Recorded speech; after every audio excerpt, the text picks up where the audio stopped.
If my people, Bible reading part 101. We are in the book of 1 Samuel, and we are in verse 21 at this point. Now David's having to run away. Unfortunately, this wonderful king that they just thought was so fantastic. Number one, he was handsome. Today we have men and women. We've had men and women voting for just over 100 years now in the United States. Before that, elections were done in very different ways. Today, it's totally different because the majority of the voters are women, are feminine, and they are feminine because they are feminine. In other words, they think different than men. So there's less sympathy than there is for feelings. What do I mean by that? Well,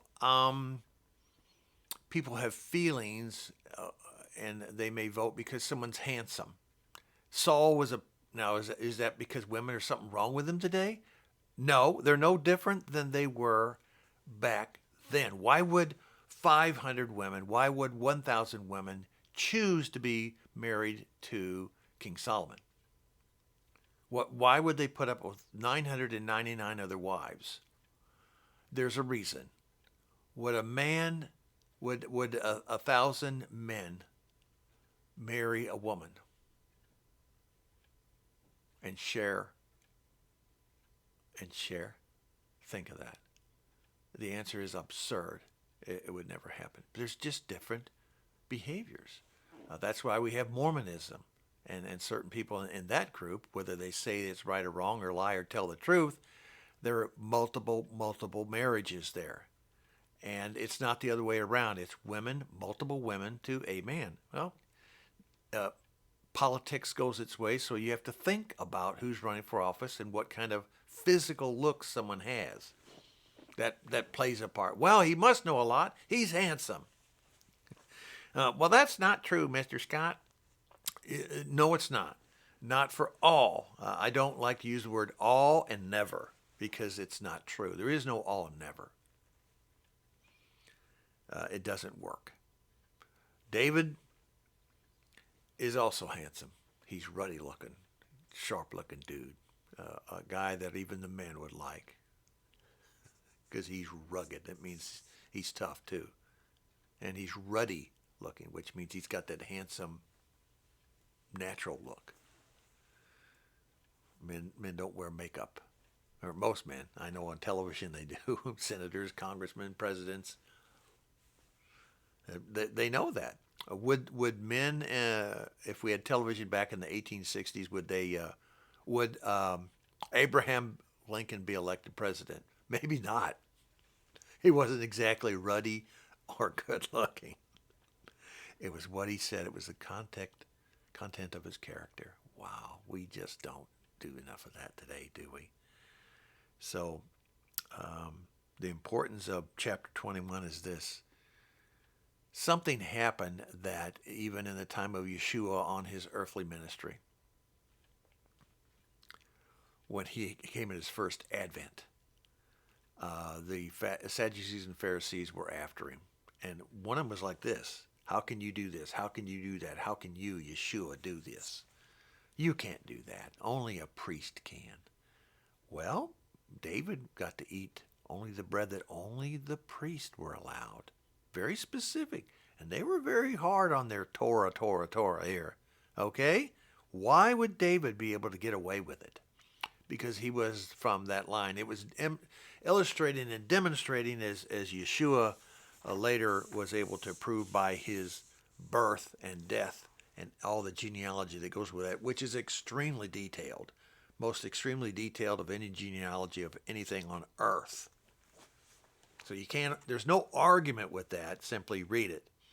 Is because he is from the line of David.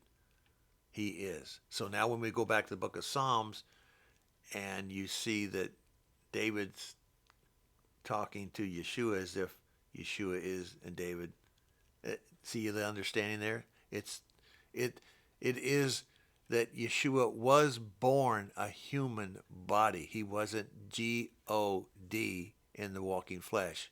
He wasn't a Messiah and Yeshua and a Father all in one. Yeshua had a Father.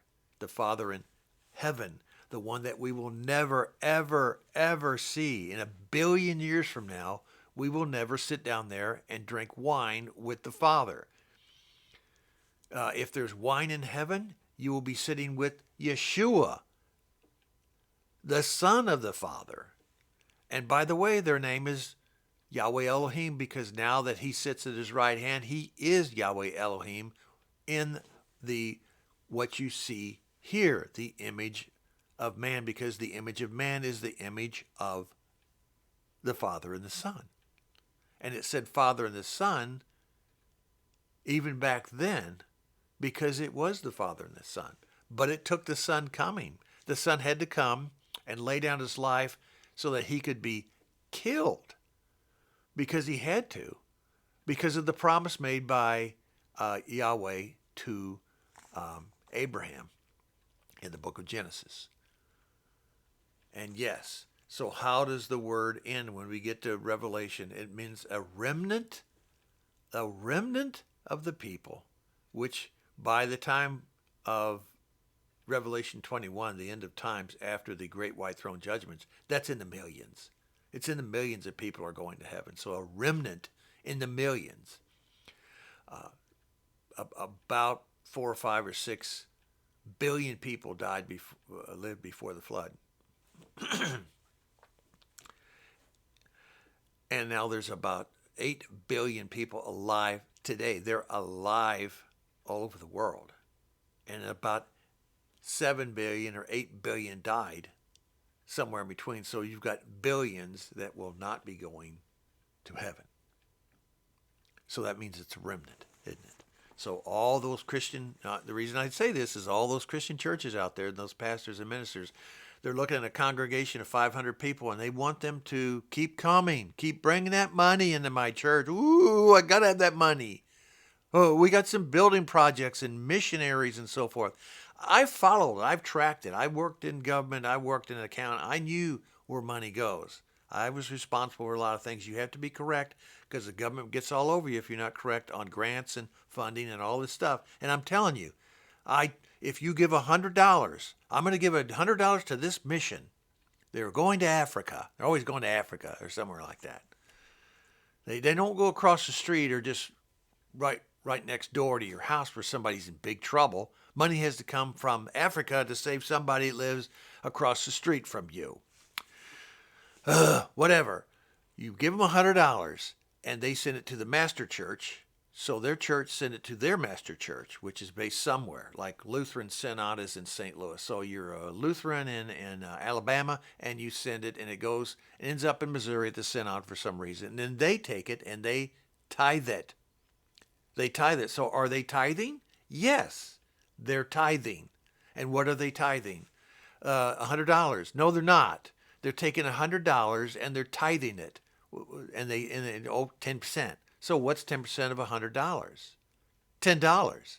So that $10 goes to Africa. Now, if there's some people in between that get their little fingers and stuff, which they do, delivery and storage costs and warehouses and cooling and trucks and gas and paying truckers to drive it from here to there, then they take money from it, 50, 60, 70%. Now we're down to $3. And they get some pants or buy some stuff, whatever, and they give it to somebody, give them some food. So how much they get? Somewhere between $3 and zero.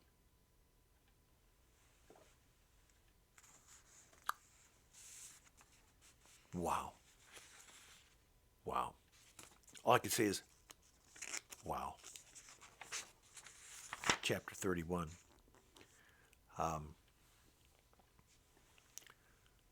Verse 8. The next day, when the Philistines came to strip the dead, they found Saul and his 3 sons fallen on Mount Gilboa. They cut off his head, stripped his armor, and sent messengers throughout the land of the Philistines to proclaim the news in the temple of their idols and among the people. And they put his weapons in the house of Ashtaroth, and they fastened his body to the wall of Beth Shan. And when they had heard about it, the ones living in Jabes Gilead, that which the Philistines had come to Saul, Then all the mighty men rose up, and they went out to the night, and they took the body of Saul and the bodies of the sons from the wall of Bethshun, and they came to Jabesh, and they burned them. Then they took their bones and buried them under the tamarisk tree at Jabesh, and they fasted for 7 days. Comment. We want to press the importance of reading the entire Bible front to back. The true story of the witch of Endor may seem to have been not to have any purpose for today. However, most people simply do not believe in witches, sorcery, warlocks, demons, evil spirits, devils, minions, evil minions, Hasatan. Most attribute this today to magic, illusion, tricks, mental problems, serious nature. I can remember Harry Houdini and his ability to fool many. Tricks most using magic, and 99% of it was simply the ability to make something look like magic. Simply put, it is understood that the person like Harry Houdini performs 99% trickery. Why would we ever think that the last 1% is true? Even so, the word makes it very true that this is a grave sin to even delve into familiar spirits. Now we have Big Pharma doing that with your brain. Big Pharma doing that with your brain. In the world, when you add it up, between 2 and 3 and 5 drugs are being introduced in your body. Everybody in the world that takes pharma on the average. In the United States, it's between 6 and 7 prescriptions per human in the United States of those who take big pharma. Dangerous.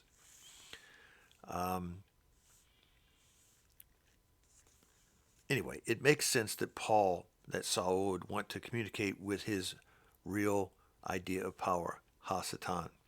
The witch, another worshiper of Hasatan, would also communicate with Hasatan, or at least pretend to. And do any of us think that Saul was able to speak from the dead? No. Is sorcery alive today? Yes. One can only imagine how many animal genes are being put in our bodies, altering our DNA as we read this. One of the biggest offhand in the last year of this commentary writing was the DNA of jellyfish that I followed and did study on. People who want to sleep at night, they're putting DNA of jellyfish into your brains, into your body. Sleeping pills. Does it alter your DNA? Yes, it does. This entire world is dabbling in evil. And when I say entirety, I mean in big, major, in the last, I used to work for the government. The government in the last 40 years, which I was very involved with, has spent more money on building tunnels and hiding places for the future of certain people who they consider are going to be saved after a big event of any type, earth-shaking event. Has nothing to do with the people at large. It has to do with just the ones they've already picked. And trust me, I used to work for health agencies, and I was already a picked member. I had the credentials ready to go into them. You didn't. And it made me feel enough that I left these types of wonderful jobs with fantastic pay, 6-figure numbers. That's how I was able to sit there and spend all this time, hundreds of thousands of dollars lost on this, because I didn't have to. I had saved up my money and I was frugal, the typical Scotsman. That's what we do. Plus, and also today, for the sake of 50 million, 60 million, 67 million babies aborted and their parts are being sold. This parts are being sold means harvesters, and I know if hopefully I've already told you this about harvesting in hospitals, even when live humans, live, not dead, sitting in a freezer, live humans being harvested for experiments on other people, like putting skin on for skin grafts from people with horrible fires. I understand what they're doing. Is it right? It's wrong. It's wrong. This entire world is dabbling in it. Anyway, one of our commentators actually worked in the hospital, besides me, where the harvesters, a medical team, would take great care with bodies of all ages and sell the body parts to other medical practices. Only Yahweh knows how this is going to end. So, the key point to Samuel: 1, the people rejected Yahweh, then they rejected Torah, then they rejected the judges, and the last judge was Samuel. There was others that that come along, but the one we pay attention to is Samuel. Now they wanted a king instead of a king of kings, and they fall into sin again. It's not going good, and wait till we get to 2 Samuel. See you then.